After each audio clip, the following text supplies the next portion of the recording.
Good evening, welcome to special debate. Telangana రాష్ట్రంలో తొలి text books. ఈ పుస్తకాలు చూసినంతమందో చూడనంతమందో తెలియదు, కానీ ఇందులో తమకు సంబంధించిన తమ నాయకులకు సంబంధించిన చరిత్ర లేదు అనే ఒక విమర్శ బలంగా బయట నుంచి వస్తున్నది. నిజంగానే ఈ పుస్తకాల్లో ఏముంది, ఏ లక్ష్యంతో ఈ పుస్తకాలు రాశారు, తెలంగాణ భవిష్యత్ తరానికి ఏ విధంగా అందించబోతున్నారు, ఆ తరానికి పోయే మెసేజ్ ఏమిటి, ఇంతకు ఈ పుస్తకాల్లో ఉన్నదేమిటి? చాలామంది విమర్శలు చేస్తున్నట్టుగా అందులో నిజంగానే పొరపాటు ఉన్నదా, విమర్శలు చేస్తున్నట్టుగా కొన్ని లోపాలను కావాలని పెట్టలేదా, పెట్టకుంటే ఎందుకు పెట్టలేదు, పెడితే ఎందుకోసమని ఏ చరిత్ర ఉంది, ఏ సాహిత్యం, ఏ భాష ఈ పుస్తకాల్లో ఉందో దీనిపైన మనం చర్చ చేద్దాం. చర్చలో పాల్గొనేందుకు ప్రొఫెసర్ తిరుమలి గారు, ఆయన చరిత్రకు సంబంధించిన పుస్తకాల రచనలో ఉన్నారు.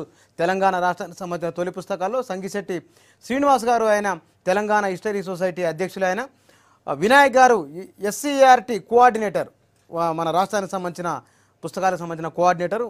ముగ్గురికి గుడ్ ఈవినింగ్ అండి. శ్రీనివాస్ గారు, తెలంగాణ హిస్టరీని మీరు ఒక దశాబ్ద కాలంగా అధ్యయనం చేస్తున్నారు. ఇవాళ వచ్చిన ఈ పుస్తకాలు సోషల్ స్టడీస్ అండ్ తెలుగు పుస్తకాల్లో మారిన ఈ రెండే ఉన్నాయి. ఇందులో అనుకున్న కంటెంట్ ఉందా, మన తెలంగాణ నేటివిటీ ఉందా? 80% వరకు ఉన్నదని చెప్పొచ్చు. ఎందుకంటే జిల్లాల వారీగా, సామాజిక వర్గాల వారీగా సాహిత్యకారుల్ని, సామాజిక ఉద్యమకారుల్ని ఈ చరిత్ర 1 నుంచి 10 వరకేమో తెలుగులో సోషల్ స్టడీస్లో మార్చడం జరిగింది. అయితే అన్ని సామాజిక వర్గాల వాళ్ళకు ఖచ్చితంగా దీంట్లో రిప్రజెంటేషన్ దొక్కింది. ఎందుకంటే మాలలు, మాదిగలతో సహా బీసీలో అన్ని వర్గాల వాళ్ళకు కూడా ఈ పాఠ్యపుస్తకాల్లో ఖచ్చితంగా స్థానం దక్కిందని చెప్పొచ్చు. అయితే 80% దక్కిందనే నేను చెప్తా ఉన్నాను. ఇంకా మిగతా 20% దక్కాల్సిన అవసరం 100% వచ్చి ఉంటే బాగుంటుండే. 100% రాలేదని చెప్పి, అంటే ఇక్కడ తెలుగు పాఠ్యాంశాల్లోనా లేకపోతే సాంఘిక శాస్త్రం? రెండిట్లో కూడా. ఓకే, కానీ మీరు పెట్టిందే సింగిడి అనే పేరుతోని సింగిడి తెలుగు వాచకం 10వ తరగతి ప్రథమ భాష. ఇంతకు ముందు లేని పుస్తకానికి దీనికి దాదాపుగా మొత్తం కలర్ పేజీలే ఉన్నాయి. ఈ పుస్తకం నిండా దాంట్లో భాగ్యరెడ్డి వర్మనే ముఖ చిత్రం భాగ్యరెడ్డి వర్మదే ఉంది. ఇక్కడ తెలంగాణ రాష్ట్ర ప్రభుత్వ ప్రచురణాలయం ఉచిత పంపిణీది. వినాయక్ గారు, ఇంతకు ముందున్న తెలుగు పుస్తకానికి, ఇందాక శ్రీనివాస్ గారు అన్నారు ఇంకా 20% ఖాళీలే ఉన్నాయని, ఇంతకు ముందున్న పుస్తకాలకు వీటికి ఉన్న తేడా ఏమిటి? మొదటగా తెలంగాణ రాష్ట్రం ఆవిర్భావం జరిగిన తర్వాత ఈ రాష్ట్రంలో వచ్చినటువంటి తెలుగు తొలి వాచకాలు ఇవి. దీంతో మమేకమైనటువంటి ప్రతి ఒక్కరూ కూడా అభినందనీయులు, గర్వపడాల్సినటువంటి మధుర క్షణాలు ఇవి. గతంతో పోలిస్తే ఈ పుస్తకాల్లో వచ్చినటువంటి తేడాలు ఏమిటి అనేటువంటి ప్రశ్నను మనం విశ్లేషించుకుంటే, 2010 నుంచి పాఠ్యపుస్తకాలు రాష్ట్రంలో సంస్కరణల నేపథ్యంలో వచ్చినాయి.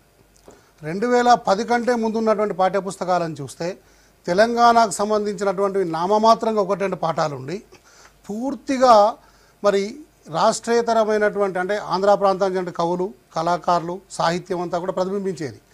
తెలుగు సాహిత్యం అంటే ఇదేనా అనేటువంటి ఒక కోణం 2010 కంటే పూర్వం ఉన్న పాఠ్యపుస్తకాలు మనకు కనిపించేది. 2010 అంటే తెలంగాణ రాష్ట్రం కోసం మలిదశ ఉద్యమం ప్రారంభించిన తర్వాత సాంస్కృతిక మూలాల మీద ఉద్యమం ఎగిసిపడుతున్నటువంటి క్రమంలో రాష్ట్రంలో అప్పుడు సమైక్యాంధ్ర ఉన్నప్పుడు పాఠ్యపుస్తకాల రూపకల్పన జరిగింది. ఆ క్రమంలో ఉద్యమం యొక్క ప్రభావం కూడా పాఠ్యపుస్తకాల మీదకి వచ్చింది. 23 జిల్లాల్లో తెలంగాణ జిల్లాల వాటా ఎంత? 10 జిల్లాలు ఉన్నప్పుడు మాకు 40% పాఠాలు ఉండాల్సిందే అనేటువంటి ఒక వాదం అప్పుడు ఉన్నటువంటి రచయితల బృందం, మన తెలంగాణ ఉపాధ్యాయ బృందం నుంచి వచ్చినటువంటి క్రమంలో అప్పుడు మనం కొంతమేరకు ఒక 40% వరకు మనం తెలంగాణ పాఠ్యాంశాలు పెట్టుకోగలిగాం. ఇవాళ రాష్ట్రం సాధించిన తర్వాత ఇవాళ మనం పూర్తి స్థాయిలో ఇవాళ మనం తెలంగాణ సాహిత్యాన్ని, తెలంగాణ సంస్కృతిని కూడా పొందుపరచుకోగలిగాం. మీరు అన్నట్లు ఒక 7-8 ఏళ్ల కింద, ఒక 2 ఏళ్ల కింద అనుకుందాం, తెలంగాణ నేటివిటీ పుస్తకాల్లో తక్కువ ఉండేది, ఎంత వెతికినప్పుడు దొరికేది కాదు. ఇప్పుడు నేటివిటీ ఏముంది దాంట్లో? ఎక్సలెంట్ అండి. ఈరోజు మనం పాఠ్యపుస్తకాల్లో మాట్లాడుకున్నది ప్రభుత్వం యొక్క సంకల్పం కూడా ఏంటి అని అంటే, తెలంగాణ యొక్క సంస్కృతి ప్రతిబింబించాలి, తెలంగాణ జనజీవితం ప్రతిబింబించాలి, తెలంగాణ యొక్క ఈ ఐకాన్స్, తెలంగాణ యొక్క తెలుగుతనం అనేది కనిపించాలనే విషయాల మూలాల మీద వాళ్ళ పాఠ్యపుస్తకాలు తయారైనాయి. ఇవాళ తెలంగాణ అని అంటే తెలంగాణ సంస్కృతికి చెందినటువంటి పండుగలు పెట్టుకోగలిగాం. ఇవాళ తెలంగాణ రాష్ట్రం అంటే వివిధ కులాలు, మతాల యొక్క సమ్మిళితమైనటువంటి జీవితం ఇది. ఇవాళ హిందూ ముస్లింలు ఉన్నారు, గిరిజనులు ఉన్నారు, ఇతర ప్రాంతాల నుంచి వచ్చి సెటిల్డ్ హైదరాబాద్లో చాలా ఇతర రాష్ట్రాల వాళ్ళు ఉన్నారు. ఇవాళ పండగల దగ్గరికి వచ్చినట్టయితే మనం ఇప్పటివరకు మనం రాష్ట్రంలో బోనాల పండుగ గురించి విన్నామే కానీ ఎవరు చూడలేదు. ఇవాళ పాఠ్యపుస్తకంలోకి వచ్చింది అది. ఇవాళ మొహర్రాం అనేటువంటి పీరియల పండుగ గ్రామీణ ప్రాంతాల్లో హిందూ ముస్లింలు కలిపి జరుపుకుంటారు. ఇవాళ పాఠ్యపుస్తకాలకు వచ్చింది. ఇవాళ సమ్మక్క సారక్క అనేటువంటి జాతర అదొక ఉత్కృష్టమైనటువంటి మరి గిరిజన జాతర, అది ఇవాళ పాఠ్యపుస్తకాలకు వచ్చింది. ఇవాళ కొమరం భీమ్ గురించినటువంటి పాఠం మన పుస్తకాల్లోకి వచ్చింది. ఇవాళ తెలంగాణ సంస్కృతి, తెలంగాణ కళలంటే కూడా ఒగ్గు కథ గురించి, మిదరాముల గురించి, ఇవాళ జడకొప్పులాట గురించి, ఇవాళ మనం తెలంగాణ పల్లెలు, జనజీవనం, సంస్కృతి, ఇవాళ అక్కడ ఉండేటువంటి ప్రజా జీవనం గురించి పాఠాలు వచ్చినాయి. తెలంగాణ అనగానే చెరువు అండి. చెరువుకు జనజీవితానికి అద్భుతమైన అవినాభావ సంబంధం ఉన్నది. ప్రాథమిక స్థాయిలో చెరువు మీద ఒక పాట పెట్టుకున్నాము. ఉన్నత స్థాయి 7వ తరగతిలో చెరువు ఆత్మకథ పెట్టుకున్నాము. చెరువు ద్వారా మన జీవితం ఎలా ముడిపడి ఉన్నదనేటువంటి, దాన్ని ఎందుకు కాపాడుకోవాలనేటువంటి ఒక సామాజిక స్పృహతో ఉన్నటువంటి పాఠం తెలంగాణకు చెంది పెట్టుకున్నాం మనం. తెలంగాణ అంటే ఇవాళ వనరులకు నిలయం. ఇవాళ తెలంగాణలో సింగరేణి అనేటువంటిది అద్భుతమైనటువంటి అంశం. ఈ విషయాలు దాంట్లో ఉన్నాయి. తిరుమల గారు, తెలుగు పుస్తకాలు చాలామంది చూడనట్టుంది. చూసిన వాళ్ళు కొందరు పేపర్లో చదివి కొంతమంది వచ్చిన దాని ఆధారంగా బహుశా కొందరు మాట్లాడుతుండొచ్చునేమో. కొందరి పేరు పుస్తకాలలో పెట్టలేదు. ఉద్యమంలో క్రియాశీలకంగా పనిచేసిన, తెలంగాణ తెచ్చేందుకు తెలంగాణ ఇచ్చిన ఈ నాయకులవి వాటికి సంబంధించిన చరిత్ర అందులో లేదు అని ఎందుకు పెట్టలేదు? వాస్తవంగా తెలంగాణ హిస్టరీ మొత్తం కూడా ఇప్పుడు రివైజ్ చేసి టెక్స్ట్ బుక్స్లో రాయాల. తెలంగాణ వచ్చిన తర్వాత కొన్ని అంశాలు చొప్పించమని అడిగారు. రీరైటింగ్ జరగల. తెలంగాణ వచ్చే కంటే ఓన్లీ సోషల్ స్టడీస్ వరకు తెలంగాణ వచ్చే ముందు 2011 ఎప్పుడు అనుకుంటాను కొన్ని బుక్స్ రాశారు కదా తెలంగాణ మూవ్మెంట్ టైంలో. అప్పుడు పెట్టినట్టు అప్పుడే మొట్టమొదటిసారి వాళ్ళు ఒప్పుకున్నారు తెలంగాణలో స్వాతంత్ర పోరాటం ఒకటి ఉంది అని. అంతకుముందు ఎప్పుడు లేదు. తెలంగాణకు స్వాతంత్ర పోరాటం ఉందని అనుకోలే, ఎక్కడా లేదు. హైదరాబాద్ స్వాతంత్ర పోరాటం లేదు. ఆ పోరాటం ఒకటి పెట్టడం, ఒక చాప్టర్ పెట్టినాం. తెలంగాణలో అంత పెద్దగా జరిగినటువంటి ప్రజా ఉద్యమం 46లో జరిగిన ఉద్యమం అది కూడా లేదు ఎక్కడ. అది కూడా మేము తక్కువ పెట్టాల్సి వచ్చింది అప్పట్లో. ఇంత అయితే ఒప్పుకోరు సార్ అప్పట్లో అని చెప్పేసి అన్నారు. ఈరోజు అవి మేము తీసుకొచ్చి పెట్టడం జరిగింది కదా. మొత్తం తెలంగాణ సోషల్ స్టడీస్ అంతా కూడా రివైజ్ చేయలే. తెలంగాణకు సంబంధించిన అంశాలు కొన్ని పెడదామని చెప్పేసి మాకు చెప్పడం జరిగింది. అందులో భాగంగానే తెలంగాణకు సంబంధించిన అంశాలు కొన్ని తీసుకురావడం జరిగింది. మొత్తం తీసుకురాలేదు. అయితే ఇప్పుడు ఎడిషన్ ఏంటంటే మొన్న జరిగిన తెలంగాణ ఉద్యమం మీద కూడా మేము ఒకటి రాయడం జరిగింది, ఒక లెసన్ రాయడం జరిగింది. సో ఎవరైనా ఉన్నారా లేరా, ఎందుకు లేరు అనేటువంటి దానికంటే కూడా ఈరోజు చరిత్రని ఈ దేశంలో ఏం రాస్తున్నారంటే ప్రజల చరిత్ర రాస్తున్నారు, ప్రజల గురించి రాస్తున్నారు. 15 ఏళ్ల బట్టి హిస్టరీ ఫ్రమ్ బిలో అనే కాన్సెప్ట్ తోటి చరిత్ర రాయడం. నాయకుడు లేకుండా చరిత్ర అదే. కానీ ఈ ప్రజలు లేకుండా నాయకుడు ఉండడు. నాయకుడు ప్రజలను చేయడం, ప్రజలు నాయకుడిని చేస్తారు. అది మనం గమనించాల్సిందే. ప్రజలు ఉద్యమంలో ఉండటం మూలంగా మనకు తెలుసు తెలంగాణ మూవ్మెంటే ఒక ఎగ్జాంపుల్. ఎన్నో పార్టీల మీద ఒత్తిడి చేస్తారని, నువ్వు తెలంగాణకు అనుకూలమా కాదా చెప్పు, నీ సంగతి చెప్పు అని చెప్పి అనలే. నాయకుల్ని బాయ్కాట్ చేయలే, ఊళ్ళలోకి రానియకుండా లేరా. తెలంగాణ మూవ్మెంట్లో నుంచి బయటకు పోతే మేము ఊరుకోమని చెప్పేసి బెదిరించలేదా. అది ప్రజలు అనేటువంటి వాళ్ళు అలా నిర్ణయిస్తారు. ప్రజల నిర్ణయం చాలా ముఖ్యం. అదే జాతీయ ఉద్యమం అనుకోండి, జాతి అంటే ఎవరు, మనకు స్వాతంత్రం ఎలా రావాలా అనేటువంటిది నాయకులు నిర్ణయించారు. ఈరోజు నాయకులు నిర్ణయించట్లే, ప్రజలు నిర్ణయిస్తున్నారు. కాబట్టి ప్రజల్లో వచ్చే మార్పులు, ప్రజల్లో వచ్చే ఆలోచన విధానం వచ్చే మార్పులు, వాటికి ముఖ్యంగా మేము దాన్ని ఇంపార్టెన్స్ ఇచ్చినాం. మేము ఆ పాయింట్ ఆఫ్ వ్యూలో రాసినాం. కానీ ప్రధానంగా కాంగ్రెస్ పార్టీకి సంబంధించిన వాళ్ళు మాట్లాడుతున్నది సోనియా గాంధీ రిస్క్ తీసుకుని తెలంగాణ ఇచ్చింది కాబట్టి ఆమె పేరైన దాంట్లో ప్రస్తావించే బాగుండేది అనేది. మీరు రాసిన పాఠం చదివిన నేను, ఇందులో కాంగ్రెస్ పార్టీ తెలంగాణ ఇచ్చింది, అధికారంలో ఉన్నది, బీజేపీ ఇతర ప్రతిపక్షాలు దానికి మద్దతునిచ్చాయని రాశారు. మీరు సోనియా గాంధీ పేరు ఎక్కడ ఇందులో ప్రస్తావించలేదు, ఎందుకోసం? వాస్తవంగా ఒక హిస్టరీలో ఒక రూల్ ఉంటుందండి, బ్రతికున్న వాళ్ళ పేరు హిస్టరీ లెసన్లో రాకూడదు. బ్రతికున్న వాళ్ళ మీద కూడా మేము హిస్టోరియన్స్ రీసెర్చ్ చేయరు. ఎందుకంటే కారణాలు ఉన్నాయి. వాళ్ళని గురించినటువంటి కొన్ని విషయాలు బయటికి తీసుకురావడం మంచిది కాకపోవచ్చు. అలాగే గవర్నమెంట్ రికార్డ్స్ కూడా ఇయ్యరు. అది కూడా కారణం ఉంది. సో బ్రతికున్నటువంటి వాళ్ళ పేర్లు పెట్టడానికి మాకు ఆబ్జెక్షనబుల్ అన్నమాట. అట్లాగే ఆ ఎన్సీఆర్టీ రిప్రజెంటేటివ్ కూడా ఇందులో ఉన్నాడు. వాళ్ళు కూడా అదే చెప్పినారు, మనం పేర్లు అవాయిడ్ చేయాలి సార్ అని చెప్పేసి ఒకటి అన్నారు. ఇక రెండోది వాస్తవంగా ఏంటంటే తెలంగాణ మూవ్మెంట్ నడుస్తున్నటువంటి క్రమంలో వంగి వచ్చి తెలంగాణ ఇయ్యాల్సి వచ్చింది. కాబట్టి ఎవరు ముఖ్యం? ఇచ్చినవాడు ముఖ్యం కాదు, ఇయ్యమని డిమాండ్ చేసినవాడు ముఖ్యం. అంటే ఇయ్యమని డిమాండ్ చేసేవాడు లేకపోతే తెలంగాణ వస్తుందా? ఎవరు ముఖ్యం? డిమాండ్ చేసేవాళ్ళే ముఖ్యం. అల్టిమేట్గా మళ్ళీ మీరు ప్రజల దగ్గరికి వస్తుంది, అంతే కదా. ఒకవేళ ఎదలుసుకుంటే 2004లో ఎందుకు ఆగినారు? ఇంతవరకు ఎందుకు ఆగినారు? అది వాళ్ళకి ఇంపాసిబుల్ అయింది. ఇయ్యకుండా ఉండటం అనేటువంటిది ఇంపాసిబుల్ అయింది. ప్రజలు వంచారు, తీసుకొచ్చారు. అది ముఖ్యం అన్నమాట. అయినప్పటికీ ఎవరిచ్చారు? వాస్తవంగా తెలంగాణ ఇవ్వడానికి ఒక మెథడ్ అంటూ ఒకటి ఉంది కదా, కోర్ కమిటీ అనేటువంటిది డిసైడ్ చేసింది.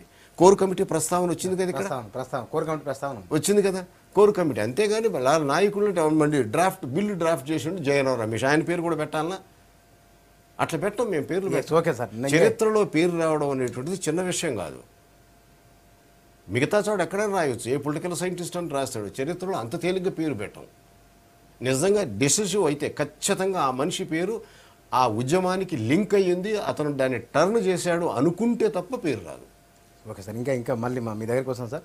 వినాయక్ గారు, ఇంతకు ముందున్న పుస్తకాలలో ఇందాక మీరు నేటివిటీ అన్నారు, నేటివిటీలో తెలంగాణ పండుగల గురించి వాటి గురించి ఏ పండుగ ఉంది, అది ఏ సందర్భంలో తీసుకున్నారు దాన్ని?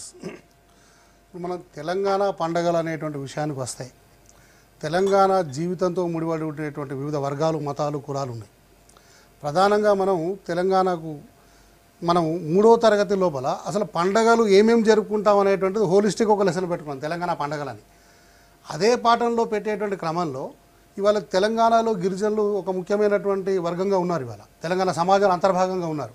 కాబట్టి ఇప్పటి వరకు పాఠ్యపుస్తకాల పరిచయం కానటువంటిది తీజ్ పండుగను ఇవాళ మనం తీజ్ పండుగ గిరిజన పండుగ, అది ఫస్ట్ టైం ఇవాళ హిస్టరీలో ఫస్ట్ టైం ఇది పెట్టుకోగలిగాం మనం. రెండవది మనం 5వ తరగతి 4వ తరగతికి వస్తే వినాయక చవితి.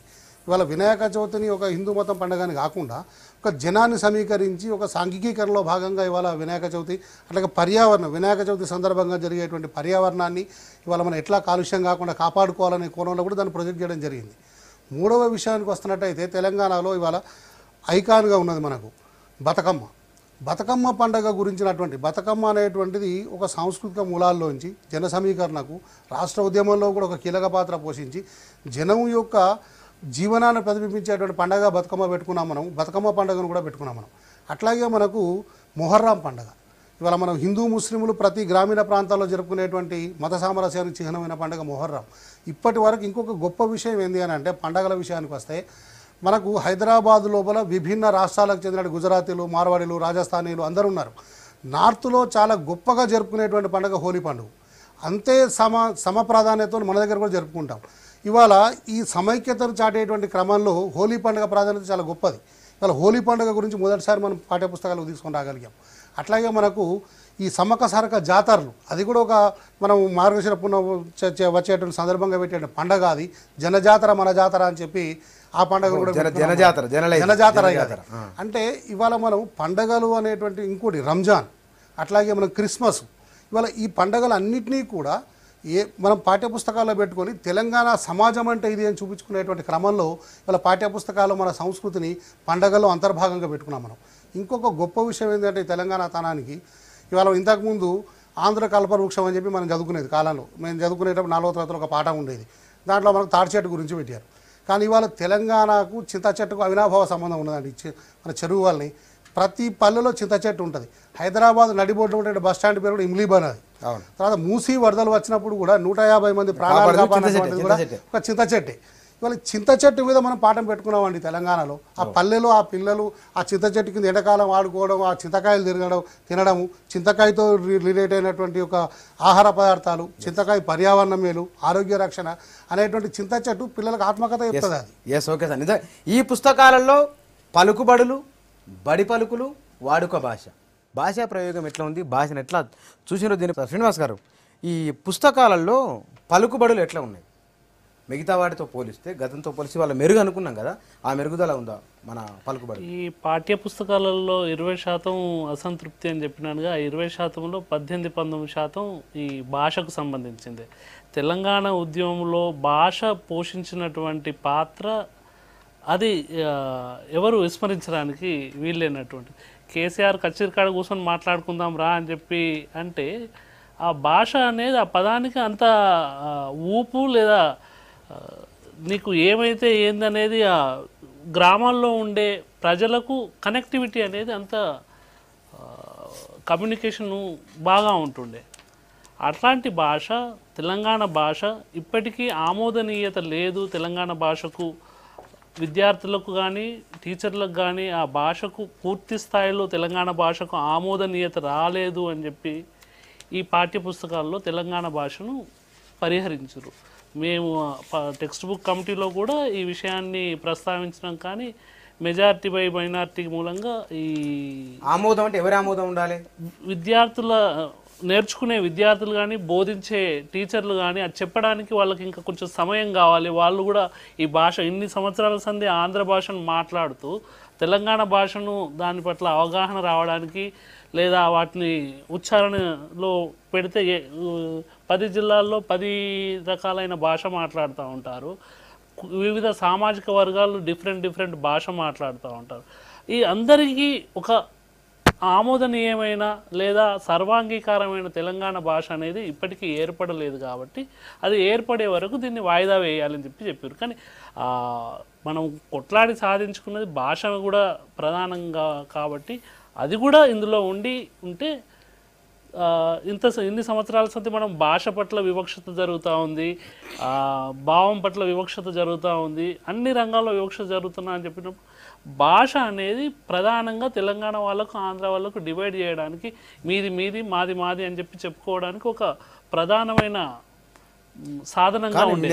నేను చదివిన 6వ తరగతి 5వ తరగతి పుస్తకంలోనూ దుంకుడు తెలుగు బర్రె కుండ పదాలు ఉన్నాయి, కానీ వాటిని ప్రశ్నించేటప్పుడు లేదా ఇప్పుడు అది ఒక ప్రశ్న తయారు చేస్తావు ఈ పాఠ్యాంశంలో ఏమున్నది అని చెప్పడానికి మళ్ళీ మనం ఆ ప్రశ్నని సర్వజనామోద భాషలో లేదా ఆంధ్ర వాళ్ళ భాషలోనే ఆ ప్రశ్నలు తయారు చేస్తూ ఉన్నాం.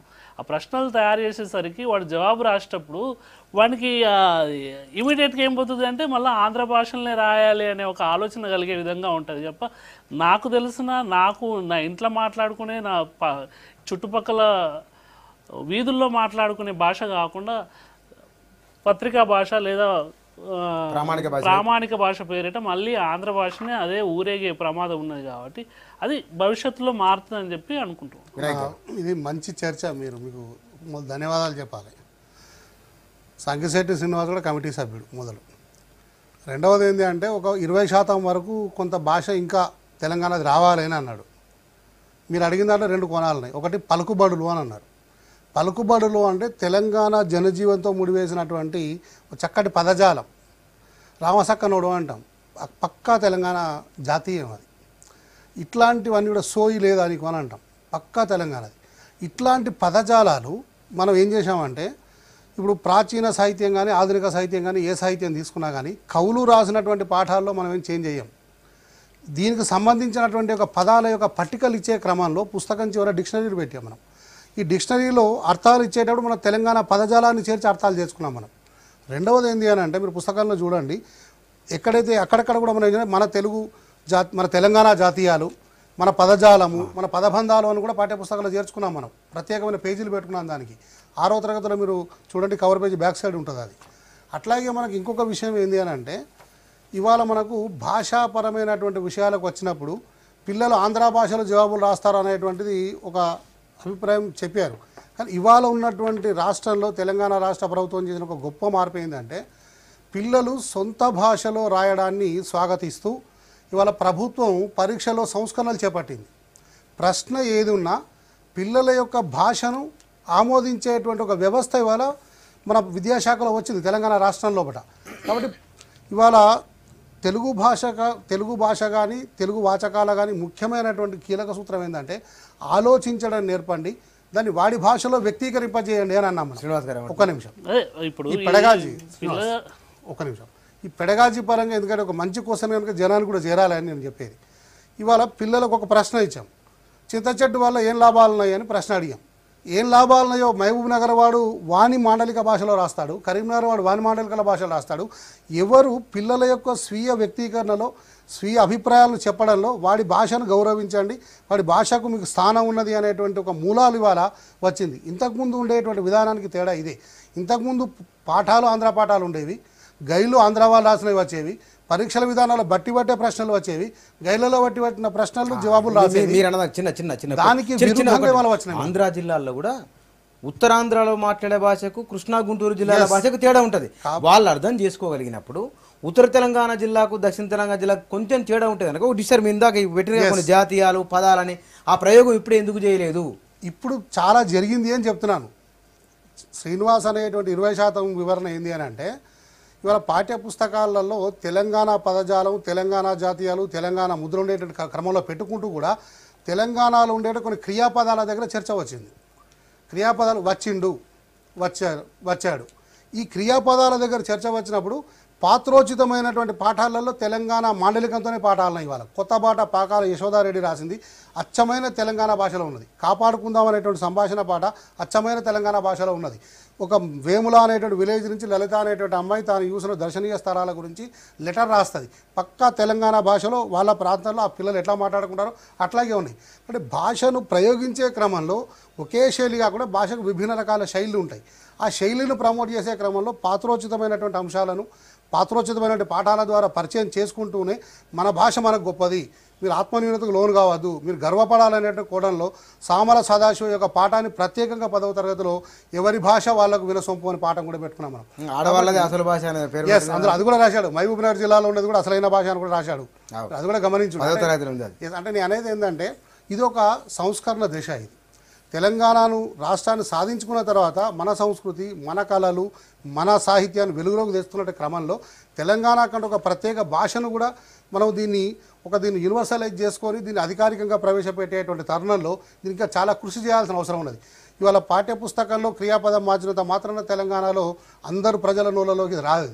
ఇవాళ ప్రసార మాధ్యమాలు మారాలి, తెలుగు యూనివర్సిటీ మారాలి. ఇవాళ ఈ ఒక 10వ తరగతి పుస్తకాలు కాదు, బోర్డ్ ఆఫ్ ఇంటర్మీడియట్ పుస్తకాలు రావాలి. ఇప్పుడు వీళ్ళకు పంతులు కూడా వాళ్ళు తమ జిల్లా భాషలో తమ గ్రామాల్లో వాడే భాషలో వాళ్ళు చదువుకున్నారు. వాళ్ళు పేపర్ దిద్దేటప్పుడు పోయేసరికి వేరే జిల్లాకు సంబంధించిన పేపర్ వచ్చేసరికి ఇది ఏ భాష ఏది అనేది అర్థం కావడానికి పునశ్చరణ తరగతులు అనేది ఏర్పాటు చేసుకోవాల్సిన అవసరం. అది కూడా జరగాలి. ఈ భాష అనేది అది మహబూబ్నగర్ జిల్లా వాడు ఆదిలాబాద్ జిల్లా నుంచి మహబూబ్నగర్ జిల్లాకు 10వ తరగతి పేపర్లు ఒకవేళ పోయినట్టయితే ఈ భాష వాళ్ళకు అర్థమయ్యే విధంగా కనీసం టీచర్లందరికీ ఒకే అంటే అది ఒక్కొక్కసారి ఎట్లయితుంది అంటే ఒక దగ్గర వాడే భాష ఇంకొక దగ్గర దానికి వేరే డిఫరెంట్ అర్థం వచ్చేటట్టుగా కూడా ఉంటుంది. గోకరకాయని ఒక దగ్గర ఒక తీరు అంటారు, మహబూబ్నగర్ జిల్లాలో ఇంకొక తీరుగా అంటారు. అది అదే అంటే బ్రాకెట్లు రాసేయడం అంటే వాడికి అర్థం కావాలి కదా. ఇప్పుడు టీచర్ పేపర్ దిత్తుండొచ్చు కానీ రాసేవాడికి అర్థం కావాలి. అట్లనే ఇందులో ఇంకొకటి ఏమైంది అంటే ఈ పాఠ్యపుస్తకాల్లో భాగంగా మనం అన్ని సామాజిక వర్గాలకు ఒక స్పేస్ కల్పించలేకపోయినాము. ఎందుకంటే 10వ తరగతిలో ఇంత గతంలో ఉన్న దానికంటే ఈసారి పాఠాల సంఖ్య తగ్గించుకున్నాం. దాని మూలంగా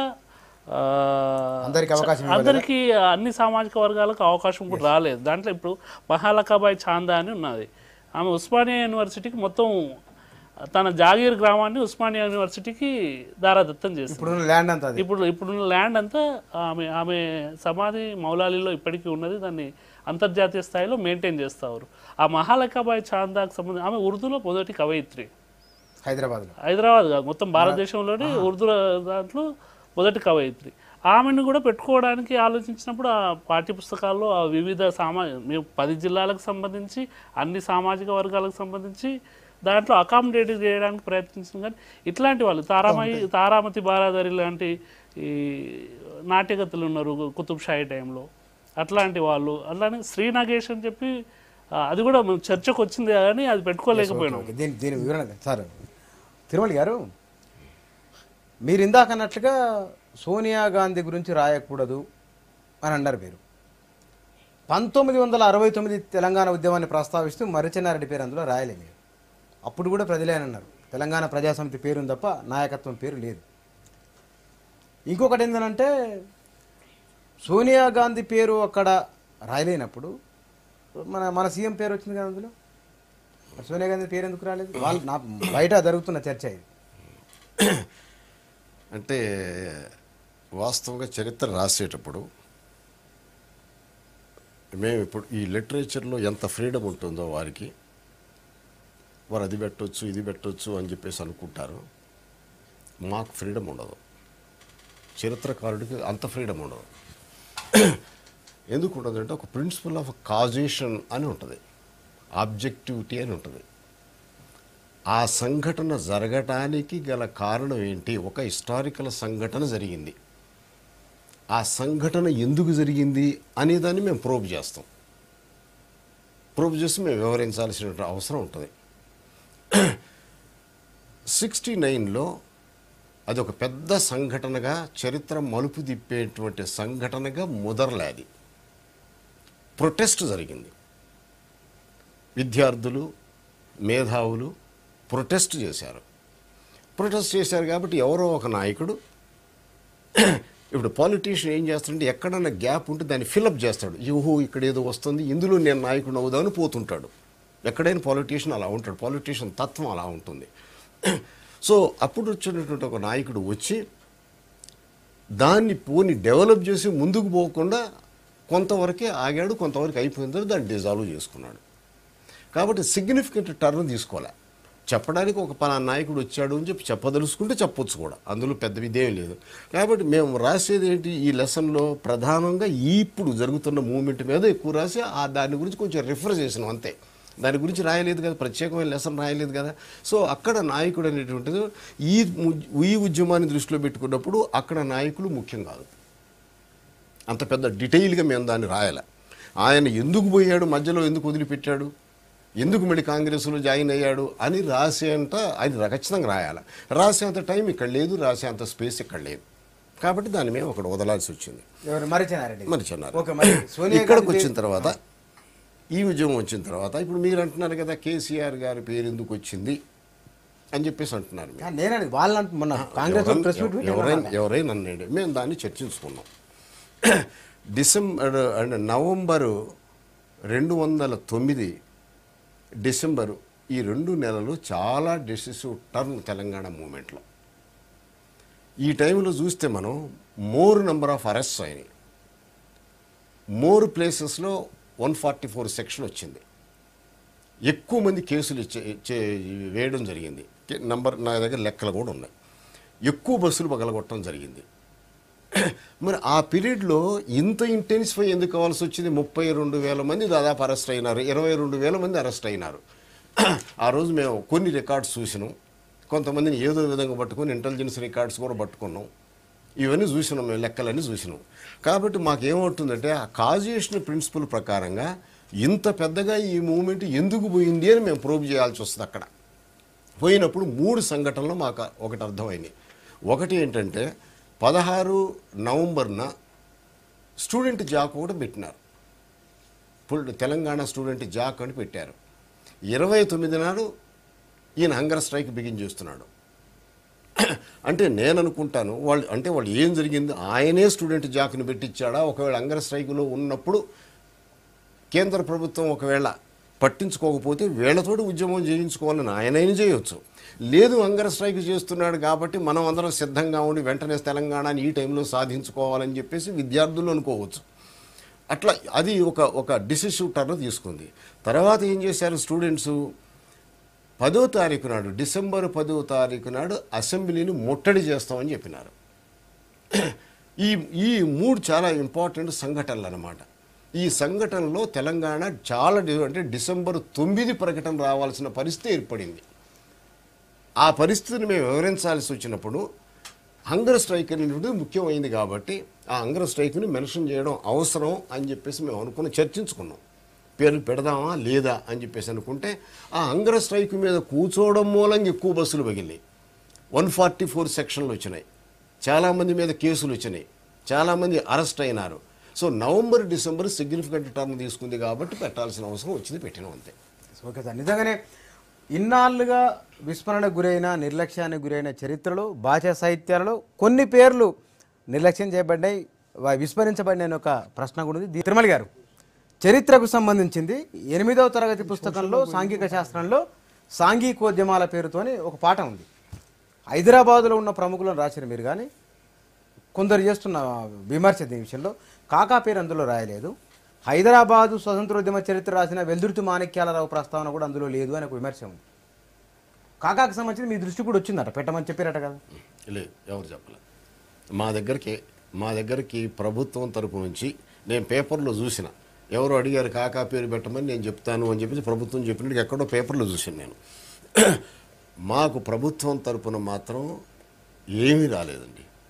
మధ్యలో ఉన్నటువంటి ఆ ఎస్సీఆర్టీ డైరెక్టర్ కానీ మిగతా వాళ్ళు ఎవరెవరైతే ఇందులో ఇన్వాల్వ్ అయ్యారో వాళ్ళు మొట్టమొదట్లే మేము చెప్పాను, ఆ కమిషనరు మీటింగ్ పెట్టి మీరందరూ రాసిన తర్వాత నేను ప్రభుత్వానికి మేము తెలియజేయాల్సి ఉంటుంది, ఆ తర్వాత మేము పుస్తకాలు అచ్చు వేస్తాం అనేది ఆయన చెప్పాడు కమిషనర్. ఆ మీటింగ్ అయిపోయిన తర్వాత మేము ఎస్సీఆర్టీని అడిగాం, ప్రభుత్వానికి ఫైనల్ డిసిషన్ అయితే మేము రాయం లెసన్స్ అని చెప్పాను. చరిత్ర చాలా కాంట్రవర్సీ, అది నేషనల్ లెవెల్లో ఎన్సీఆర్టీ రాసిన పుస్తకాలు బోల్డ్ అంత డిబేట్ అయింది, కొన్ని తొలగించాల్సి వచ్చింది కూడా. మేము ఆ దశకు బోధన నాన్ కాంట్రవర్షియల్గా మేము రాస్తాం, అకాడమిషియన్గా మేము రాస్తాం, మేము బాధ్యులం. మీ పరిశీలనలో కూడా ఎందుకు దొరకలేదు? మీరు ఆయన ఫ్రీడమ్ ఫైట్లో హైదరాబాద్ స్వతంత్రోద్యమంలో ఉన్నాడు, తను ప్రత్యేక తెలంగాణ ఉద్యమంలో మొదలు ఈ మొన్నటి వరకు కూడా ఉన్నాడు కదా, ఎందుకు దాన్ని మీరు పట్టుకోలేదు? అంటే మరి ఎందుకు మాకు అంత మా దృష్టికి అయితే అంతగా రాలే అంతే. ఒకవేళ ఎవరైనా తీసుకొచ్చినట్లయితే ఎవరు అందులో డిబేట్లో కూడా రాలే, ఎవరిని పెడదాం అనేటువంటిది ఎవరు చర్చించాలి, ఎవరు ముందుకు తీసుకురాలే. వినాయక్ గారు, నా వరకు మాత్రం నేనంతగా ఆయన గురించి తెలుసుకోలేకపోయినా, నా వరకు నా పర్సనల్గా. ఓకే, మిగతా వాళ్ళు కూడా ఎవరు నా దృష్టికి తీసుకురాలే. మాణిక్యరావు కూడాను ఇంకోటి మనం గమనించాల్సింది ఏంటంటే, మాణిక్యరావు కానీ ఇంకా ఎవరైనా రాసినా స్వాతంత్ర పోరాటము 1938లో పుట్టింది అని చెప్పి అనుకుంటారు. ఎందుకు అంటే 1938లో స్టేట్ కాంగ్రెస్ పుట్టింది, అంతకుముందు లేదనుకుంటారు. మా లెసన్ మీరు చదవండి, అఘోరనాథ్ చటోపాధ్యాయ దగ్గర నుంచి స్వాతంత్ర పోరాటం పుట్టింది. ఆయన ఎవరు, మన రామచంద్ర పిళ్ళి ఇలాంటి వాళ్ళందరూ కూడా ఇండియన్ నేషనల్ కాంగ్రెస్ సెషన్స్కి పోయి అటెండ్ అయ్యి తెలంగాణలో పాంప్లెట్లు డిస్ట్రిబ్యూట్ చేశారు, పోస్టల్స్ చేసినారు. ఆ తెలంగాణ స్వాతంత్ర పోరాటాన్ని, ఆ హైదరాబాద్ స్వాతంత్ర పోరాటాన్ని ఎవరు రాయలే. Yes, okay. మీరు తెలుగు పుస్తకంలో అయినా మీరు ఈశ్వరిబాయి ఉంది, సదాలక్ష్మి ఉంది, చాలామంది ఉన్నాయి, ఇది మీ దాంట్లో చర్చకి ఏమైనా వచ్చిందా? ఇప్పుడు తెలుగు పాఠ్య పుస్తకాలకు కొన్ని పరిమితులు ఉంటాయి, కొన్ని లక్ష్యాలు ఉంటాయి. ప్రధానంగా ఇక్కడ సాహిత్యం అంటే కూడా కేవలం పాటలు, పద్యాలు, కథలు, గేయాలు తెలుసుకోవడం ఒకటే కాదు. తెలుగు భాషకు కొన్ని ఒక పాఠశాల దశ పూర్తయ్యేసరికి సాధించాల్సినటువంటి కొన్ని సామర్థ్యాలు ఉంటాయి. ప్రధానంగా ఇవాళ పిల్లలకు అనర్గళంగా ఆత్మవిశ్వాసంతో మాట్లాడేటువంటి శక్తి రావాలి, చదివిన దాని గురించి విశ్లేషించి ప్రతిస్పందించేటువంటి ఒక నైపుణ్యం అలవడాలి, తెలిసినటువంటి ఒక అంశాలను స్వీయ రచన రూపంలో సొంతంగా రాసి అటువంటి ఒక శక్తి రావాలి. సృజనాత్మకత ఇవాళ తప్పకుండా వస్తుంది. ఇవాళ తెలంగాణ రాష్ట్ర ప్రభుత్వం చేపట్టిన చర్యల వల్ల తప్పకుండా వస్తుంది. ఎందుకు మాట్లాడుతున్నానంటే, ఇవాళ భాషను ఎందుకు బోధిస్తున్నాం అనేటువంటి ఒక కీలక ప్రశ్న వేసుకుందాం మనం. భాషను కేవలం ఆహ్లాదం కోసమో ఉల్లాసం కోసమో కాదు ఇది. ఇవాళ భాష అనేటువంటిది పాఠశాల దశ విద్య పూర్తయిన తర్వాత ఒక ఉపాధి మార్గంగా కూడా రావాలి. ఇవాళ భాషా భిక్ష వల్ల లక్షలాది కుటుంబాలు బతుకుతున్నాయి. ఇవాళ ప్రసార మాధ్యమాల్లో పనిచేసే వాళ్ళకు ఉన్నది భాషాశక్తి, ఇవాళ మీకు న్యాయస్థానాలు ఉండే వాళ్ళకు ఉన్నది భాషాశక్తి, రాజకీయ నాయకులకు ఉండేటువంటి ఒక వాగ్భూషణం అనేటువంటిది భాషాశక్తి. ఆంగ్లమే ఉంది కదా ఎక్కువ, తెలుగు ఇవాళ మీరు మాట్లాడేది తెలుగే కదా, ఇప్పుడు తెలుగు మాట్లాడుతున్నాం. ఖచ్చితంగా భాషలో ఇంకోటి ఏంటంటే అన్న, మనకు కవులు, కళాకారులు, సాహితీవేత్తలు వీళ్ళందరికీ ఉపాధి చూపిస్తున్నది భాష. ఎంతమంది ఇవాళ రాష్ట్రంలో లక్షలాది కుటుంబాలు, ఇవాళ పల్లె శుద్ధులు చెప్పే కుటుంబాలు ఎన్నో లెక్క పెట్టుకోండి, గొల్ల శుద్ధులు చెప్పేటాలు ఎంతమంది లెక్క పెట్టుకోండి, ఉపయోగపడితే మంచిదే, ఉపయోగపడితే సంతోషం. తెలంగాణ కళలు, సామాజిక సమానత్వం దీంట్లో పాటించలేదని శ్రీనివాస్ గారు అన్నారు. ఇప్పుడు సామాజిక సమీకరణాలు సామాజిక సమావేశాల గురించి ఆలోచించినప్పుడు దీంట్లో అన్ని వర్గాలకు ప్రాతినిధ్యం ఉన్నది. ఇవాళ ముస్లింల గురించి వచ్చినట్లయితే షోయిబుల్లా ఖాన్ గురించి చిన్నటువంటి మనం అద్భుతమైనటువంటి బుర్రకథ పెట్టుకున్నాం. మనం సపరేట్ లెసన్ ఉన్నది. తర్వాత జాతీయ స్థాయిలో స్ఫూర్తిదాతగా ఉన్నటువంటి అబ్దుల్ కలాం గురించి ప్రేరణ పాఠం పెట్టుకున్నాం మనం. అట్లాగే మనకు ముస్లింల చరిత్రగా వచ్చేటువంటి ఒక రంజాన్ గురించి కానీ పీరుల పండుగ గురించి కానీ అభ్యాసాలలో కూడా ముస్లిం చెందినటువంటి ఒక వ్యక్తుల గురించి పెట్టుకున్నాం మనం. అట్లాగే మనకు పాట హైదరాబాద్ సంస్కృతి గురించి పెట్టేటువంటి పాటల్లో కూడా హిందూ ముస్లిం బాయి బాయి అనేటువంటి పాట కూడా పెట్టుకున్నాం మనం. అంటే నేను అనేది ఏంటంటే ఇవాళ పుస్తకం అని అంటే ఇన్ని పాఠాలు ఈ వర్గానికి, ఇన్ని పాఠాలు ఈ వర్గానికి, ఇన్ని పాఠాలు ఈ వర్గానికి అని ఉండదు. సాహితీపరంగా సాహితీ క్షేత్రంలో ఇవాళ అన్ని సంస్కృతులను గౌరవించాలి, ఇతరులను సమాన భావనతో చూడాలి, ఇతరులకు సహకరించాలి, ఒక నైతిక విలువలతో సమాజంలో పౌరులుగా ఎదగాలి అనేటువంటి కోణంతో పాఠ్యపుస్తకాలు తయారవుతాయి. ఆ క్రమంలో అందుకు అనుకూలంగా ఇవాళ రుక్నుద్దీన్ పాఠం పెట్టుకున్నాం మనం. ఇలా రుక్నుద్దీన్ ఒక ఎక్సలెంట్ ఆయన ముస్లిం అయినా కానీ అద్భుతమైన తెలుగు సాహిత్య సృష్టి చేసినటువంటి వ్యక్తి ఆయన. కాబట్టి ఓవరాల్గా చూస్తున్నట్టయితే ఇవాళ మనం అన్ని వర్గాలు ఇవాళ అంబేద్కర్ గురించి పెట్టుకున్నాం, మనకు సావిత్రిబాయి పూలే గురించి ఉన్నది. సమస్య ఎక్కడ వస్తుంది అంటే ఈ సోషల్ స్టడీస్కు తెలుగుకు సంబంధించిన కోఆర్డినేషన్ అనేది పాఠ్యపుస్తకాల తయారీ సమయంలో ఉండాల్సినంతగా లేకుండా పోయింది. అట్లా ఉంటే ఇప్పుడు వెల్దుర్తి మాణిక్యరావు కానీ ఇంకా మిగతా ఇప్పుడు శ్రీ నాగేష్ అని చెప్పి ఆయన గురించి తెలుసుకోవాల్సిన అవసరం ఉంది. ఎందుకంటే హైదరాబాదు ఫస్ట్ 53, 59 ఆ ప్రాంతంలో గవర్నర్గా ఉన్నాడు. ఆయన భారతదేశానికి మిలిటరీ చీఫ్గా పనిచేసిన తొలి తెలంగాణ వాడు డాక్టర్ మల్లన్న అని చెప్పి ఉస్మానియా ఆసుపత్రిలో పనిచేసేవాడు. ఆయన కుమారుడు ఆయన శ్రీ నాగేష్ అని చెప్పి హైదరాబాద్. ఆయన ఆంధ్రప్రదేశ్ గవర్నర్గా పనిచేసిండు, మిలిటరీ చీఫ్గా పనిచేసిండు. అట్లాంటి వాళ్ళ వ్యక్తుల గురించి మేము సోషల్ స్టడీస్లో వస్తుందని చెప్పి తెలుగులో పెట్టుకోలేకపోయినాము. అలాగే ఇప్పుడు తొండం అని చెప్పి ఒకటి దానికి కావ్యం కూడా పెట్టుకుందాం అని చెప్పి అనుకున్నాం. దళితుడు దైదవేబుల అని చెప్పి మిర్యాలగూడకు సంబంధించిన దళితుడు తొండం అని చెప్పి 70s కావ్యం రాసిండు. అది కూడా పాఠ్యపుస్తకాల్లో రావాలి అని చెప్పి అనుకున్నాం. కానీ వివిధ సమీకరణలు లేదా పరిమితుల వల్ల రాలేకపోయింది. భవిష్యత్తులో ఇవి అకామిడేట్ అయినట్టయితే ఇది 80% పూరించుకోవడానికి వీలవుతుంది. అంశం ఏంటంటే ఇవాళ తెలుగు పాఠ్య పుస్తకాల ద్వారానే మొత్తం తెలంగాణ అంశాలను కూడా జొప్పించలేము మనం.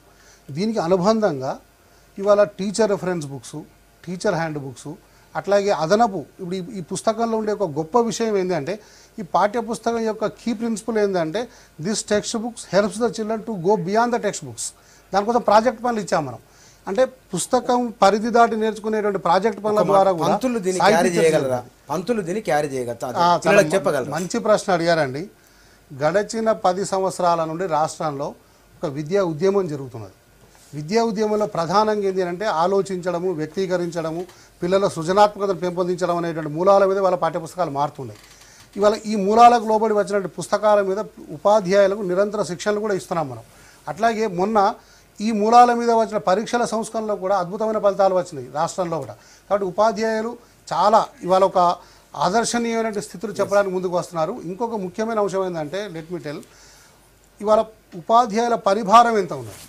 పనిభారాన్ని దృష్టిలో పెట్టుకున్నటువంటి క్రమంలో పాఠాల సంఖ్యను కూడా కొంచెం తగ్గించుకున్నాం, అభ్యాసాల సంఖ్యను కూడా తగ్గించుకున్నాం. ఖచ్చితంగా సర్వ్ అవుతుంది. తిరుమల గారు డిబేట్లో పాల్గొన్నందుకు తిరుమల గారు థ్యాంక్ యూ అండి. శ్రీనివాస్ గారు, వినాయక్ గారు థ్యాంక్ యూ వెరీ మచ్ అండి.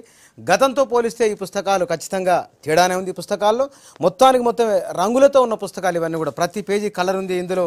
తెలంగాణ అద్భుతం ఆర్టిస్టులు కూడా అద్భుతమైన ఆర్టిస్టులు, మంచి కార్టూన్స్ బొమ్మలు కూడా ఇందులో ఉన్నాయి. ఇందులో ఇవాళ కాంటెంపరీ పాలిటిక్స్ సంబంధించిన విషయాలు, వర్ధమాన విషయాలు, అదేవిధంగా చదువుకోవడానికి, ఎదగడానికి, విశ్లేషించడానికి భారతదేశంలోని ఒక నమూనా పాఠ్య ప్రణాళిక అని చెప్పవచ్చు. ఇది మరింత విజయవంతం కావాలని, విద్యార్థులకు బాగా ఉపయోగపడాలని, తెలంగాణ సారం అందులో మరింత రిఫ్లెక్ట్ కావాలని కోరుకుందాం. Thank you.